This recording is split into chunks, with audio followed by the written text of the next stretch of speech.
¿Y por ejemplo para el triángulo se estudia? Pues yo quería tocar triángulo. Es muy difícil. Es muy difícil. Bueno, tocar el triángulo. Ah, chicos, muy difícil. Empecemos. No hagan. Muy difícil es hacer una operación a corazón abierto. Tocar un triángulo es una pelota. Pedile. Para. No, pedile un cirujano. El sindicato de tocadores de triángulo. Para. A mí me indigna acá la pelota. El especialista de triángulo tiene las uñas así, de lo que se rasca la bola, mientras el otro lo mueve, el otro, los violinistas. Y él está, se va a comprar un sándwich y vuelve. Por eso yo no. Por eso. Chicos. No.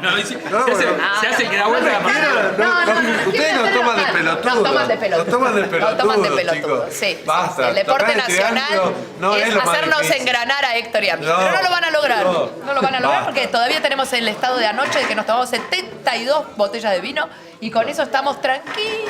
Estamos en paz. tan chiquitos. Estamos. No, por favor. No, eso es otra. De 8 de la mañana para llevar el auto al Chaco. Somos los Por únicos favor. que tomamos el café, el postre y volvemos al Y volvimos a Yo dije, ¿este culito? ¿Este culito que quedó acá? pasó.